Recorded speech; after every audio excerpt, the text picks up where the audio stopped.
평생을 믿어온 사위가 어느 날 은행 한복판에서 무릎을 꿇고 있었습니다. 그 순간 장모의 가슴은 무너져 내렸고 동시에 알 수 없는 불길한 예감이 피어올랐죠. 그리고 오래된 봉투 속에서 꺼낸 편지 한 장이 가족의 삶을 송두리째 흔들게 됩니다. 사랑과 배신, 그리고 숨겨진 진실. 지금 당신과 함께 그 이야기를 시작합니다. 그리고 이 이야기가 마음에 남으셨다면 구독과 좋아요로 응원해 주세요. 여러분의 작은 응원이 다음 이야기를 이어가는 큰 힘이 됩니다. 박명수는 그날도 여느 때처럼 딸 소영과 함께 은행에 들렀습니다. 60여 년을 살면서 은행이라는 곳이 그리 특별할 건 없다고 생각했었죠. 돈을 맡기고 찾는 곳, 그저 그런 곳이었습니다. 명수는 검은색 가디건을 단정하게 여미고 가방끈을 어깨에 맸습니다. 소영은 옆에서 서류를 정리하며 엄마 금방 끝날 거예요 라고 말했죠. 두 모녀는 자동문을 밀고 은행 안으로 들어섰습니다. 그런데 로비 한복판에서 이상한 광경이 펼쳐지고 있었어요. 사람들이 둥글게 모여서 무언가를 내려다보고 있었습니다. 속삭이는 소리, 휴대폰 카메라 소리, 그리고 어떤 남자의 떨리는 목소리가 들려왔어요. 명순이 사람들 사이로 고개를 내밀었을 때 심장이 멎는 듯한 충격이 밀려왔습니다. 거기 무릎을 꿇고 앉아 있는 사람이 바로 사위 이준호였던 겁니다. 준호는 정장 바지가 바닥에 닿도록 무릎을 꿇고 고개를 숙이고 있었어요. 양복 어깨가 떨리고 있었고 얼굴은 창백하게 질려 있었습니다. 앞에 서 있는 중년 남자가 뭔가 말하고 있었지만 명순의 귀에는 아무것도 들리지 않았어요. 저게 뭐예요? 저게 대체 뭐냐고요? 명순의 목소리가 로비에 울려 퍼졌습니다. 사람들이 고개를 돌려 명순을 쳐다봤어요. 소영이 어머니의 팔을 잡으며 엄마 조용히 해요라고 속삭였지만 이미 늦었습니다. 명수는 손에 들고 있던 화분을 바닥에 던져버렸어요. 도자기가 산산조각 나는 소리와 함께 흙이 사방으로 튀었습니다. 은행 직원들이 놀라서 달려왔고 경비원도 뛰어왔죠. 제 사위가 왜 무릎을 꿇고 있어야 하는 거예요? 여기가 조선시대예요. 뭐예요? 명순의 음성은 분노로 떨렸습니다. 준호가 고개를 들어 장모를 바라봤을 때 그의 눈에는 수치심과 절망이 가득했어요. 유리창 너머로 지나가던 사람들도 발걸음을 멈추고 안을 들여다봤습니다. 명수는 더 이상 참을 수 없었어요. 근처에 있던 의자를 들어 올렸죠. 이 은행을 다 부숴버리겠어. 소영이 울음을 터뜨렸고 은행 직원들은 어쩔 줄 몰라 했습니다. 준호는 여전히 무릎을 꿇은 채로 죄송합니다. 장모님이라고 중얼거렸어요. 명수는 가슴이 터질 것 같았습니다. 사위가 그토록 반듯하다고 생각했던 사위가 이렇게 굴욕을 당하고 있다니. 무엇 때문에, 왜, 어떤 이유로 이런 일이 벌어진 건지 전혀 알 수 없었어요. 경찰이 오기 전에 소영이 어머니를 끌고 나왔습니다. 명수는 뒤돌아보며 중얼거렸어요. 저 사람이 왜 무릎을 꿇어야 했을까? 대체 무슨 일이 벌어진 거지? 집으로 돌아가는 길, 명순의 손은 계속 떨렸습니다. 마음 한구석에서 불길한 예감이 스멀스멀 기어 올라왔어요. 뭔가 크게 잘못된 일이 시작되고 있다는 걸 본능적으로 느꼈거든요. 집으로 돌아온 명수는 손목에 난 유리 파편 자국을 만지작거렸습니다. 작은 상처였지만 계속 쓰라렸어요. 소영은 부엌에서 찻잔을 달그락거리며 준비하고 있었는데 평소보다 소리가 크게 들렸어요. 어머니, 차 드세요. 소영이 따뜻한 대추차를 내밀었지만 명수는 받지 않았습니다. 대신 오래된 장롱 앞에 서서 깊게 한숨을 내쉬었어요. 소영아, 준호가 처음 우리 집에 인사 왔을 때 기억나니? 갑자기 그 얘기는 왜요? 그때 그 사람 얼마나 당당했는데. 허리도 꼿꼿하고 눈빛도 맑고. 명수는 장롱 서랍을 하나씩 열어보기 시작했습니다. 결혼식 사진, 돌잔치 사진들이 차곡차곡 정리되어 있었어요. 가장 아래쪽 서랍에서 낡은 봉투 하나가 나왔습니다. 이게 뭐지? 봉투 안에는 편지 몇 통과 사진들, 그리고 이상한 영수증 하나가 들어 있었어요. 명순이 영수증을 자세히 들여다보니 사진관 영수증이었습니다. 1998년 4월 15일자. 영수증 뒤편에는 볼펜으로 휘갈겨 쓴 글씨가 있었어요. 이준호, 김미연. 명수는 눈을 크게 떴습니다. 준호라는 이름은 알겠는데 김미연은 누구인지 전혀 몰랐거든요. 소영의 이름도 아니고 명순이 아는 그 어떤 친척의 이름도 아니었어요. 소영아, 김미연이라는 사람 아니? 누구요? 처음 들어보는데요. 명수는 다른 편지들도 뒤져보기 시작했습니다. 대부분은 결혼 전후의 축하 편지들이었는데 그 중에 익명으로 온 편지가 하나 있었어요. 편지를 펼치니 컴퓨터로 인쇄된 글씨였습니다. 박명수님께, 당신은 준호라는 사람을 정말 알고 계신가요? 겉모습만 보고 판단하시면 안 됩니다. 진실을 알고 싶으시면 사진관 영수증을 확인해 보세요. 명순의 손이 덜덜 떨렸어요. 이 편지가 언제 온 건지, 누가 보낸 건지 전혀 기억이 나지 않았습니다. 아니, 기억하고 싶지 않았던 걸지도 모르죠. 어머니, 왜 그러세요? 얼굴이 하얗게 질렸어요. 소영이 걱정스럽게 다가왔지만 명수는 편지를 가슴에 품었습니다. 15년 전의 일들이 하나씩 떠오르기 시작했어요. 준호와 소영이 연애할 때 가끔 준호가 바쁘다며 약속을 취소하던 일들. 결혼 준비할 때 혼자 처리하겠다며 명순을 멀리했던 일들. 그때는 남자답고 독립적이라고 생각했는데 지금 생각해보니 뭔가 숨기는 게 있었던 것 같았어요. 혹시나 해서 묻는 건데 준호가 결혼 전에 다른 여자 만났던 적 있어? 어머니, 갑자기 무슨 소리예요? 그런 얘기하면 안 되죠. 소영의 목소리에 당황이 묻어났습니다. 하지만 명수는 딸의 반응에서 뭔가 이상함을 느꼈어요. 너무 빨리 부정하는 것 같았거든요. 그날 밤 명수는 잠들지 못하고 편지를 계속 들여다봤습니다. 사진관 영수증의 날짜를 다시 확인해 보니 그때는 준호와 소영이 약혼한 직후였어요. 도대체 김미연이 누구란 말이야. 그리고 왜 준호가 그 여자와 함께 사진을 찍었을까? 명수는 베개를 껴안고 중얼거렸습니다. 오늘 은행에서 본 준호의 모습이 자꾸 떠올랐어요. 무릎 꿇고 있던 그 굴욕스러운 모습과 지금 이 의심스러운 편지와 영수증이 어떤 관련이 있는 건지 알 수 없었지만 분명히 연결고리가 있을 거라는 생각이 들었습니다. 창밖으로 새벽바람이 불어왔어요. 명수는 편지를 다시 읽으며 속으로 다짐했습니다. 내일은 반드시 알아내야겠어. 준호가 도대체 무슨 일에 휘말린 건지, 그리고 이 김미연이라는 사람이 누구인지.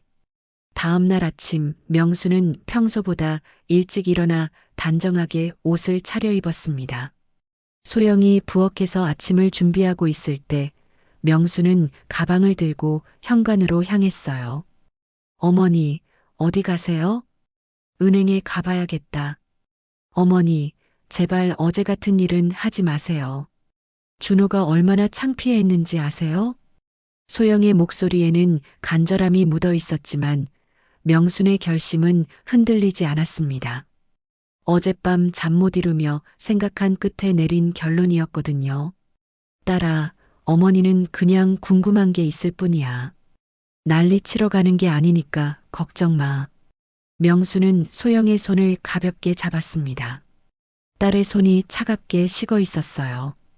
은행에 도착하니 어제와는 달리 조용했습니다. 로비 바닥에 있던 화분 조각들도 말끔히 치워져 있었어요.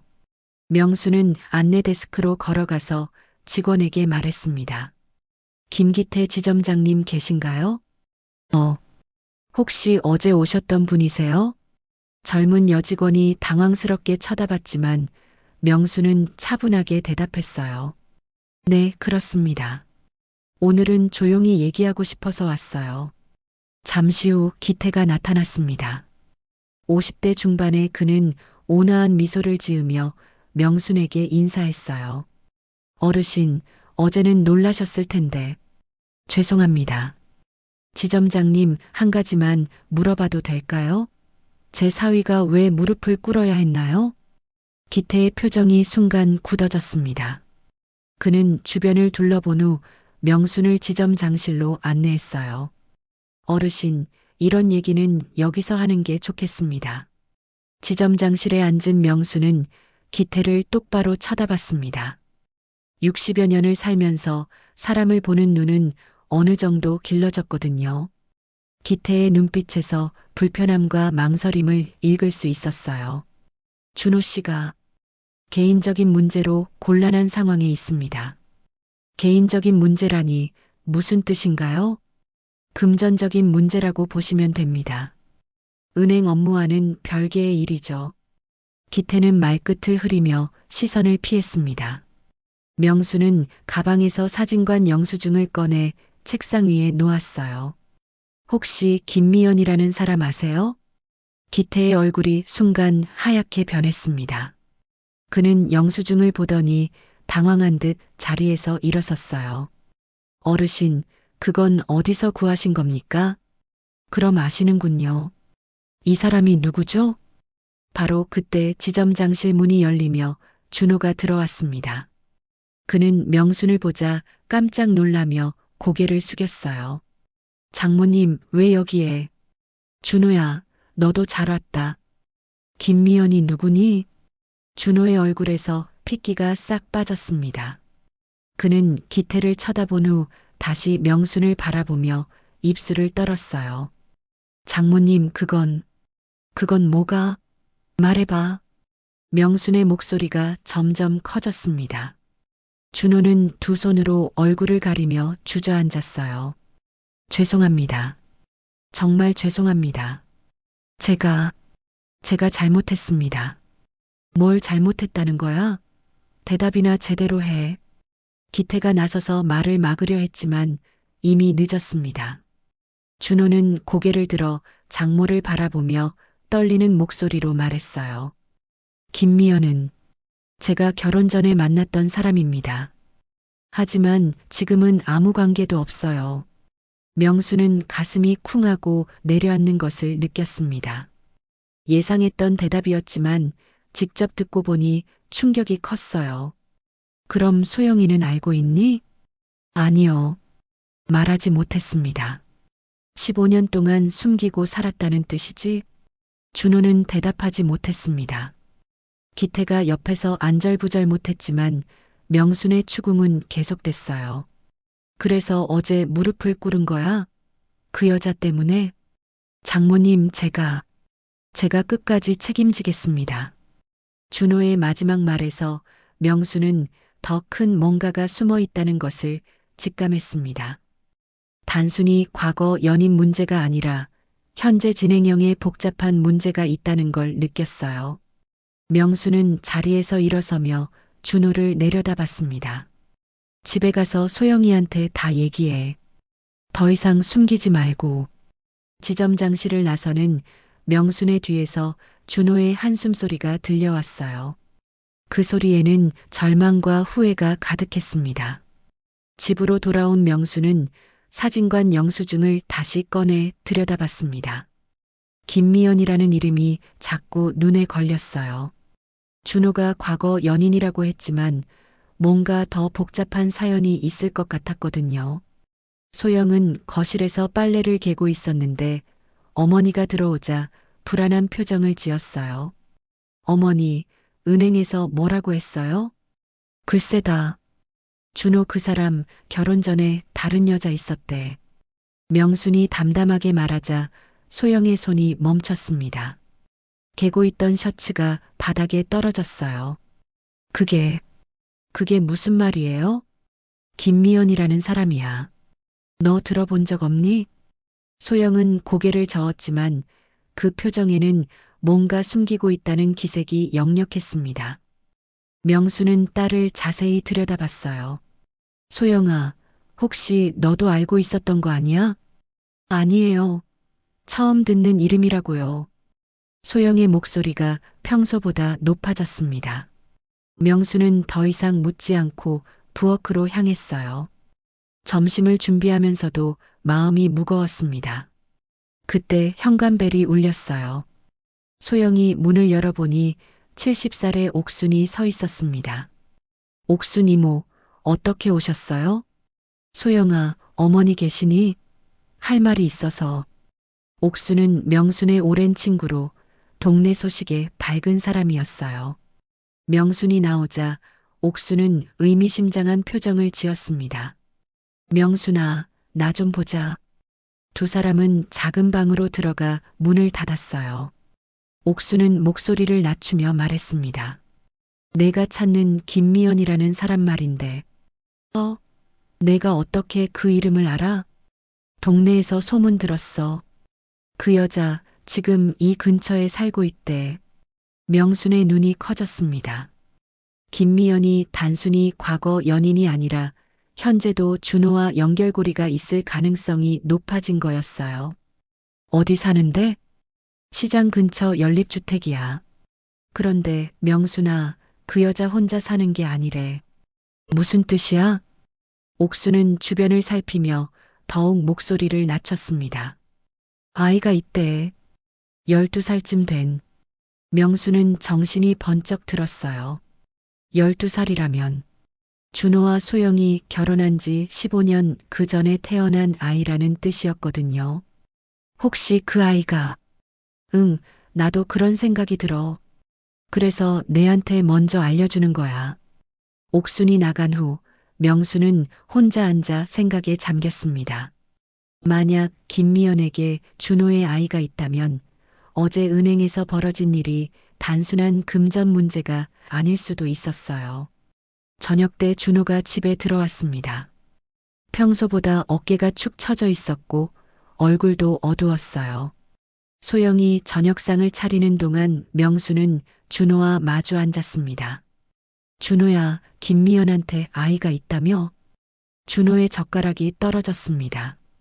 그는 명순을 쳐다보더니 고개를 떨구었어요. 장모님이 어떻게? 그 아이가 너 아이야? 긴 침묵이 흘렀습니다. 부엌에서 설거지하던 소영의 손도 멈췄어요. 준호는 한참 후에 작은 목소리로 대답했습니다. 죄송합니다. 그 한마디로 모든 게 명확해졌습니다. 명수는 가슴이 터질 것 같았지만 차분하게 말을 이어갔어요. 그래서 지금까지 그 여자한테 돈을 주고 있었던 거야? 네. 은행에서 무릎 꿇은 것도 그 때문이고. 준호는 더 이상 대답하지 못했습니다. 부엌에서 그릇 깨지는 소리가 났어요. 소영이 충격을 받아 접시를 떨어뜨린 것 같았습니다. 명수는 자리에서 일어나 준호를 내려다봤습니다. 15년 동안 우리를 속이고 살았구나. 소영이한테도 나한테도. 장모님, 정말 죄송합니다. 어떻게든 해결하겠습니다. 해결? 이미 늦었어. 이제 와서 무슨 해결이야. 명순의 목소리는 차갑게 식어 있었습니다. 분노보다는 실망감이 더 컸어요. 믿었던 사위가 이런 거대한 비밀을 숨기고 살았다는 사실이 충격적이었거든요. 그날 밤 세 사람 모두 잠들지 못했습니다. 거실에서 들려오는 소영의 흐느끼는 소리, 작은 방에서 뒤척이는 준호의 움직임, 그리고 명순 자신의 복잡한 마음이 집안을 무겁게 눌렀어요. 명순은 창밖을 바라보며 속으로 다짐했습니다. 이대로 넘어갈 수는 없어. 김미연이라는 사람을 직접 만나봐야겠다. 다음 날 아침 집안 분위기는 장례식장처럼 조용했습니다. 소영은 부은 눈으로 아침을 준비했고 준호는 평소보다 일찍 회사로 나갔어요. 인사도 제대로 하지 않고 말이죠. 명수는 혼자 남은 거실에서 어젯밤 내린 결심을 되새겼습니다. 김미연을 직접 만나봐야겠다는 생각은 변하지 않았어요. 소영아, 어머니 잠시 나갔다 올게. 어디 가세요? 시장 좀 다녀올게. 명수는 거짓말을 했습니다. 딸에게 진실을 말하기엔 아직 때가 아니라고 생각했거든요. 옥순이 알려준 연립주택을 찾아가는 길, 명순의 마음은 복잡했습니다. 12살 아이의 얼굴이 준호와 닮았을지, 그 아이가 자신의 존재에 대해 알고 있을지 궁금했어요. 시장 뒤편 낡은 연립주택 2층에 김미연이 살고 있었습니다. 명수는 계단을 올라가며 심호흡을 했어요. 문 앞에 선이 안에서 텔레비전 소리가 들렸습니다. 초인종을 누르자 발자국 소리가 났어요. 문이 열리며 30대 후반으로 보이는 여자가 나타났습니다. 누구세요? 김미연은 생각보다 평범해 보였어요. 화장기 없는 얼굴에 집안이라던 앞치마를 두르고 있었습니다. 김미연 씨 맞나요? 저는 이준호 장모 박명순입니다. 김미연의 얼굴이 순간 하얗게 변했어요. 그녀는 문을 닫으려 했지만 명순이 손으로 막았습니다. 잠깐만요. 할 얘기가 있어요. 저는 할 말이 없는데요. 그럼 제가 말할게요. 안으로 들어가도 될까요? 김미연은 망설이다가 문을 열어주었습니다. 좁은 거실에는 아이 책가방과 운동화가 놓여 있었어요. 명수는 그것들을 보며 가슴이 먹먹해졌습니다. 아이는 어디 있어요? 학교 갔어요. 두 여자는 마주 앉았습니다. 김미연은 계속 시선을 피하며 손끝을 만지작거렸어요. 미연 씨, 준호한테서 얼마나 받고 있어요? 그게 중요한가요? 당연히 중요하죠. 제 사위가 15년 동안 우리 가족 몰래 돈을 대줬는데 김미연은 고개를 들어 명순을 바라봤습니다. 그 눈에는 죄책감과 동시에 어떤 절망이 서려 있었어요. 사모님, 저도 이러고 싶지 않았어요. 하지만 아이를 키우려면 그 아이가 정말 준호 아이예요? 김미연은 대답 대신 눈물을 흘렸습니다. 그 모습에서 명수는 답을 얻었어요. 준호가 아이 존재를 알고 있나요? 네.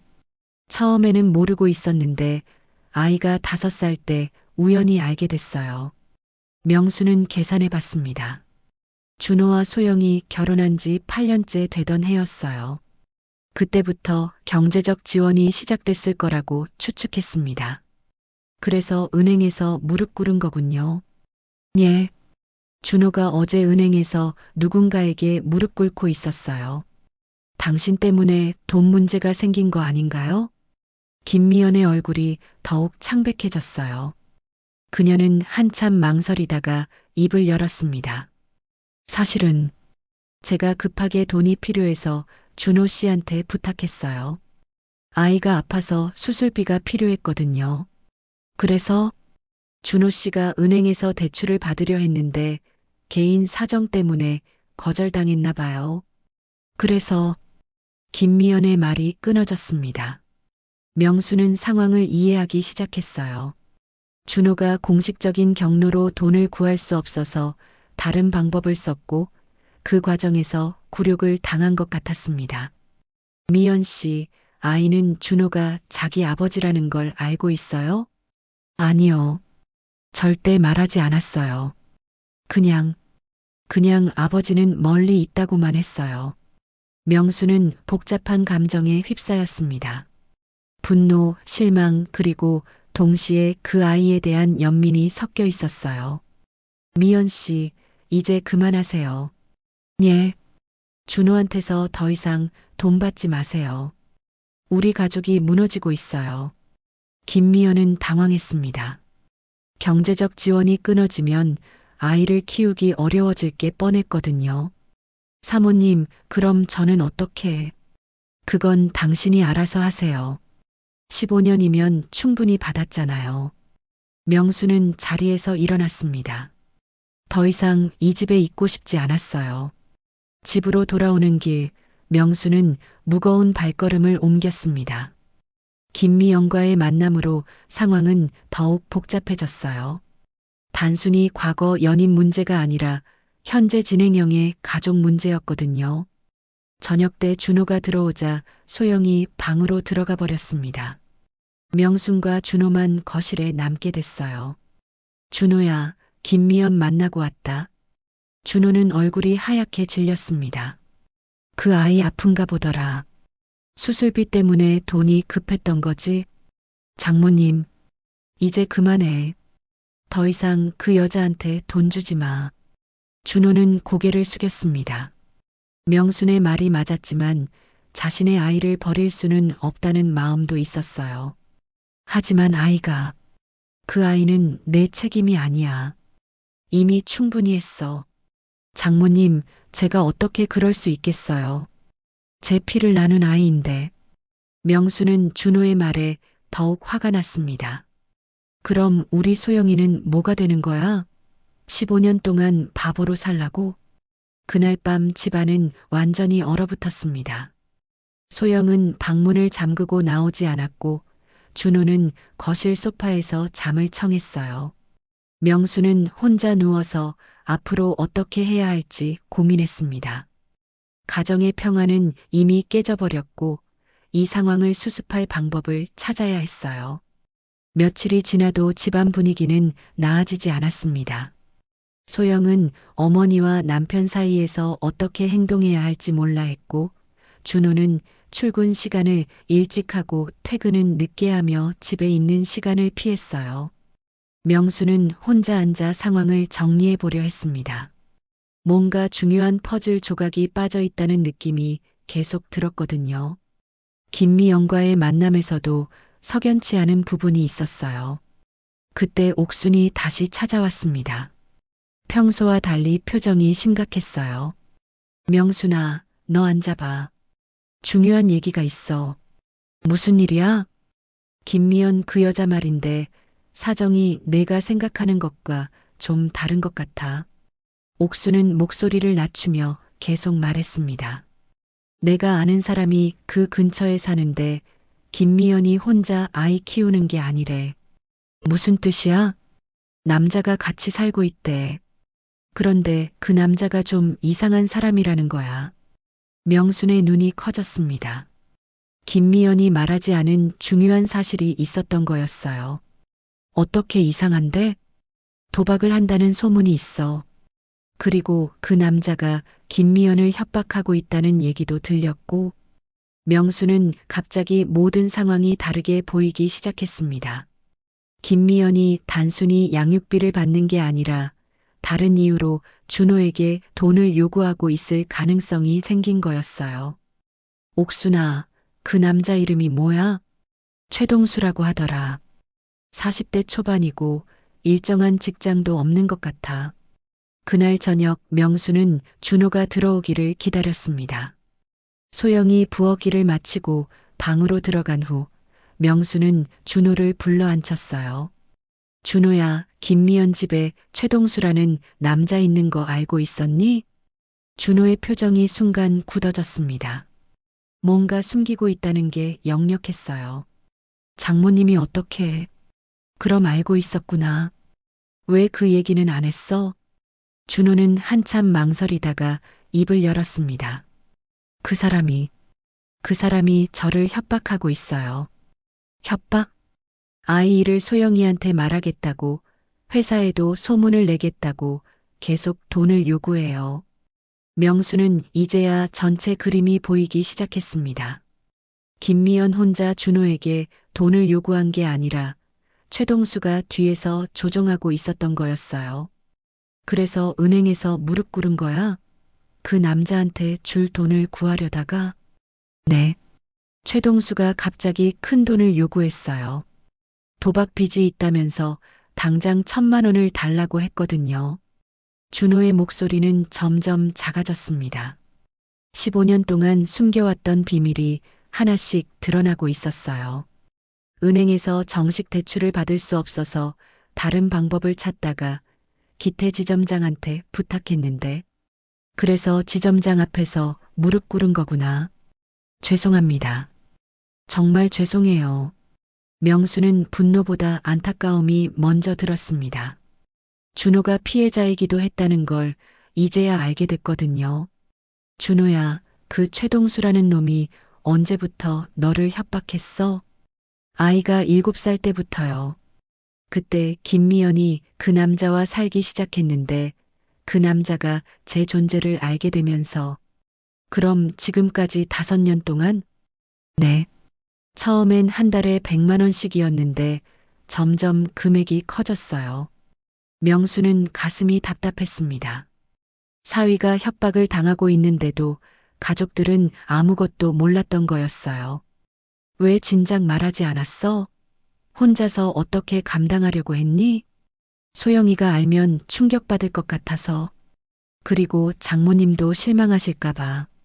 준호는 고개를 숙이며 눈물을 흘렸습니다. 15년 동안 혼자 짊어져 온 무게가 얼마나 무거웠을지 명순도 이제 이해할 수 있었어요. 그래도 가족인데 함께 해결할 방법을 찾았어야지. 죄송해요. 정말 죄송합니다. 명수는 준호의 어깨에 손을 올렸습니다. 여전히 화는 났지만 이제는 해결책을 찾는 게 더 중요했어요. 준호야, 그 최동수라는 놈한테 언제 돈을 줘야 하는 거야? 이번 주 금요일까지예요. 못 주면 회사로 찾아가겠다고 했어요. 명수는 시계를 봤습니다. 오늘이 화요일이니까 사흘밖에 남지 않았어요. 얼마나 달라고 했어? 2천만 원이요. 명수는 한숨을 쉬었습니다. 개인이 마련하기엔 큰 돈이었어요. 하지만 이 상황을 끝내려면 어떻게든 해결해야 했습니다. 그날 밤 명수는 잠들지 못하고 생각했습니다. 최동수라는 남자를 직접 만나볼 필요가 있다고 결론지었어요. 협박범과의 대면은 위험할 수 있었지만 이 문제를 근본적으로 해결하려면 피할 수 없는 일이었거든요. 내가 직접 나서야겠어. 명수는 어둠 속에서 조용히 중얼거렸습니다. 다음 날 오후 명수는 김미연의 집 근처에서 최동수를 기다렸습니다. 옥순이 알려준 정보에 따르면 그가 매일 오후 3시쯤 집에 돌아온다고 했어요. 명수는 평생 이런 일을 해본 적이 없었지만 가족을 지키기 위해서라면 무엇이든 할 각오였습니다. 손에는 작은 녹음기를 숨겨두었어요. 옥순이 빌려준 것이었죠. 오후 3시 10분쯤 키 큰 남자가 비틀거리며 걸어왔습니다. 얼굴이 부어있고 술 냄새가 진동했어요. 최동수였습니다. 최동수 씨 맞나요? 최동수는 갑작스런 명순의 등장에 놀라며 뒤로 물러섰어요. 누구세요? 뭔 일이에요? 이준호 장모 박명순입니다. 할 얘기가 있어요. 최동수의 표정이 순간 변했습니다. 술에 취했지만 상황 파악은 빨랐어요. 아, 그 양반 장모님이군요. 반갑습니다. 그는 비웃음을 지으며 명순 주변을 빙빙 돌기 시작했어요. 마치 사냥감을 노리는 짐승처럼 말이죠. 할머니, 여기까지 오시느라 고생 많으셨어요. 그런데 저한테 무슨 할 얘기가 있다는 거예요? 준호한테서 돈 뜯어내는 일 그만하세요. 최동수는 크게 웃었습니다. 그 웃음소리가 골목에 메아리 쳤어요. 뜯어낸다니요? 그게 아니라 받을 돈을 받는 거죠. 이준호 그 양반이 제 여자한테 애를 낳게 해놓고 책임져야 하는 거 아닙니까? 김미연이 당신 여자라고요? 당연하죠. 지금 같이 살고 있는데. 명수는 최동수의 말에서 이상함을 감지했습니다. 뭔가 앞뒤가 맞지 않았어요. 그럼 그 아이 아버지가 누구라고 생각하세요? 이준호죠. 뻔한 거 아닙니까? 최동수가 너무 쉽게 대답하자 명수는 의심스러워졌습니다. 진짜 아버지라면 이렇게 가볍게 말할 리 없었거든요. 혹시 친자 확인 같은 거 해봤나요? 최동수의 얼굴이 순간 굳어졌어요. 그는 술에 취한 듯 행동했지만 실제로는 그렇게 많이 마시지 않은 것 같았습니다. 그런 건 왜 해요? 김미연이 그렇다니까 그런 거죠. 명수는 직감적으로 뭔가 이상하다는 걸 느꼈어요. 12년 동안 같이 살면서 친자 확인도 하지 않았다는 게 말이 안 됐거든요. 최동수 씨, 솔직히 말해보세요. 그 아이가 정말 준호 아이예요? 최동수는 당황하며 시선을 피했습니다. 명수는 더욱 확신을 갖고 몰아붙였어요. 김미연한테 들었는데 당신이 도박 빚이 있다면서요? 그 빚 때문에 준호한테 돈을 요구하는 거 아닙니까? 그게 어쨌다는 거예요? 최동수의 목소리가 점점 커졌습니다. 하지만 명수는 물러서지 않았어요. 어쨌다니요? 사기죠, 사기. 없는 아버지 만들어 놓고 돈 뜯어낸 거잖아요. 그때였습니다. 계단에서 발소리가 들리더니 김미연이 내려왔어요. 그녀의 얼굴은 창백했고 눈은 빨갛게 부어 있었습니다. 사모님, 그만 가세요. 제발, 미연 씨, 진실을 말하세요. 그 아이 아버지가 정말 준호예요? 김미연은 최동수를 쳐다본 후 고개를 떨구었어요. 긴 침묵이 흘렀습니다. 미연아, 입 다물어. 최동수가 소리쳤지만 김미연은 더 이상 참을 수 없다는 듯 울음을 터뜨렸습니다. 아니에요. 준호 씨 아이가 아니에요. 명수는 예상했던 대답이었지만 충격을 받았어요. 12년 동안 준호가 속아왔다는 뜻이었거든요. 그럼 진짜 아버지는 누구예요? 김미연은 최동수를 가리켰습니다. 동수 오빠 아이예요. 최동수는 화가 나서 김미연에게 달려들려 했지만 명순이 그 사이에 섰어요. 이 사기꾼들아, 12년 동안 내 사위를 우롱했구나. 명순의 목소리는 온 골목에 울려 퍼졌습니다. 주변 집에서 사람들이 나와 구경하기 시작했어요. 당장 준호한테 연락해서 사과하고 지금까지 받은 돈 다 돌려줘. 돌려주긴 뭘 돌려줘요. 이미 다 쓴 돈인데. 최동수가 대들었지만 명수는 녹음기를 꺼내 들었습니다. 방금 대화 다 녹음했어요. 경찰서 가서 사기죄로 고발할 거예요. 최동수와 김미연의 얼굴이 하얗게 변했어요. 사기죄는 형사처벌을 받을 수 있는 중범죄였거든요. 사모님, 제발.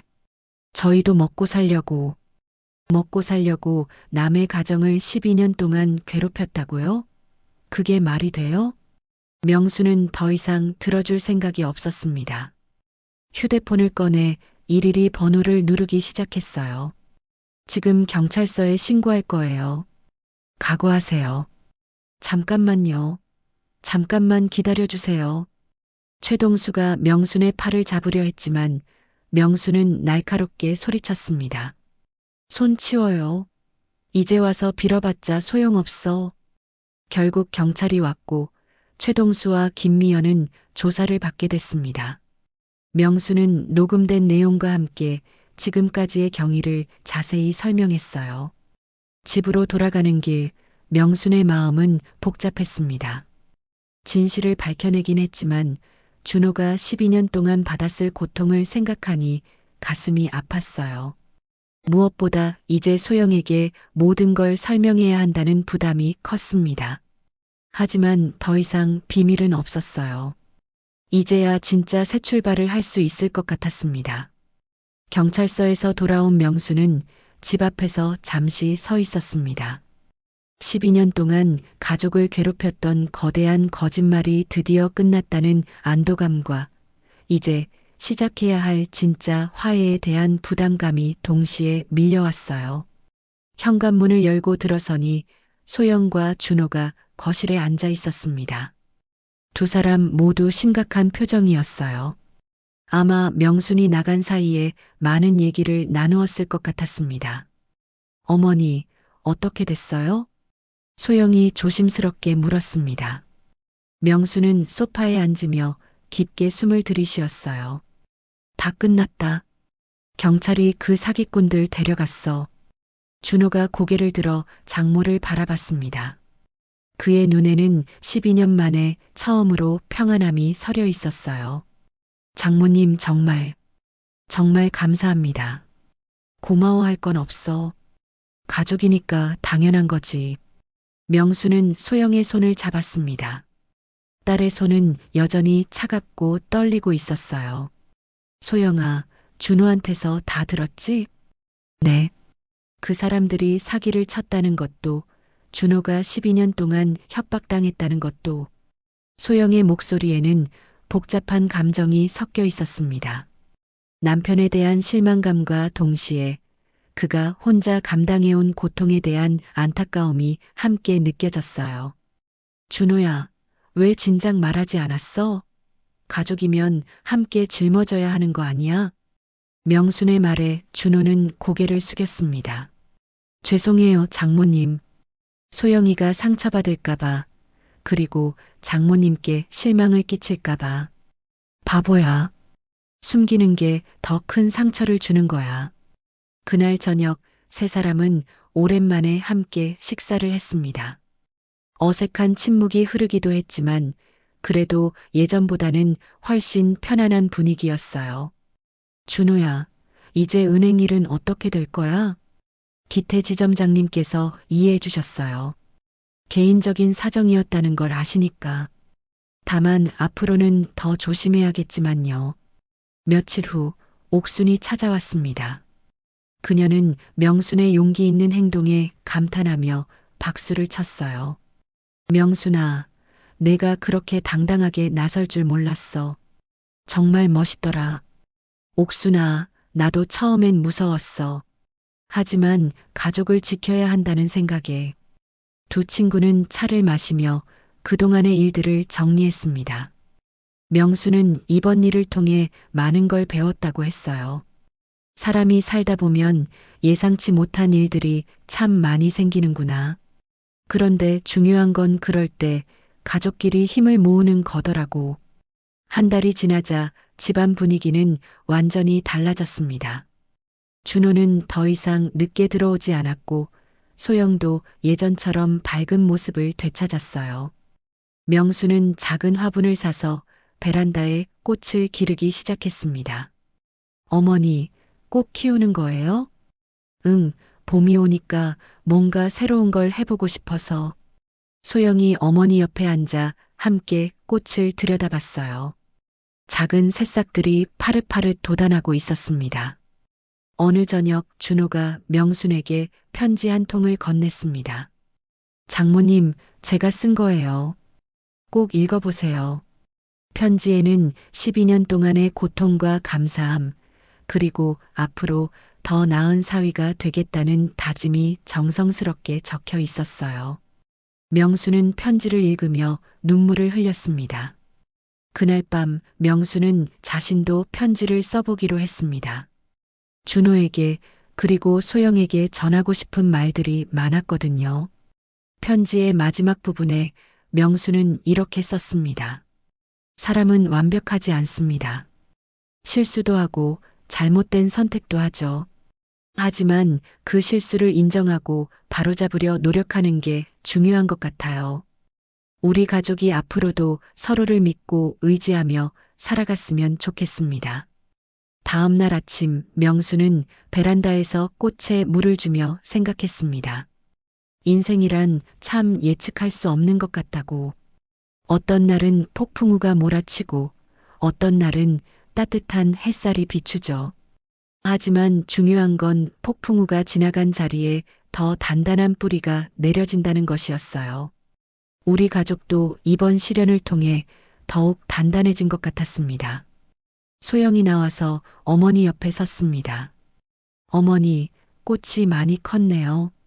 그러게, 며칠 사이에 이렇게 자랐어. 모녀는 나란히 서서 파릇한 새싹들을 바라봤습니다. 봄볕이 따사롭게 내리쬐고 어디선가 새소리가 들려왔어요. 명수는 속으로 중얼거렸습니다. 사람은 변할 수 있다. 다만 내가 다 받아줄 수는 없다. 하지만 진심으로 뉘우치고 노력한다면 새로운 시작은 언제든 가능하다. 그 순간 현관에서 준호의 목소리가 들렸습니다. 다녀오겠습니다. 평범한 인사였지만 그 속에는 예전과 다른 당당함과 진정성이 담겨 있었어요. 명수는 미소를 지으며 대답했습니다. 조심히 다녀와. 오디오북의 마지막 장면입니다. 베란다에서 꽃을 키우는 명순과 소영, 그리고 새로운 하루를 시작하는 준호. 평범해 보이는 일상이지만 그 속에는 시련을 함께 이겨낸 가족의 따뜻한 사랑이 흐르고 있었습니다. 여러분도 인생에서 예상치 못한 폭풍우를 만나게 될 때가 있을 겁니다. 하지만 가족의 사랑과 믿음이 있다면 어떤 어려움도 이겨낼 수 있다는 걸 기억하세요. 그리고 무엇보다 진실은 언젠가는 밝혀진다는 것도 말이죠.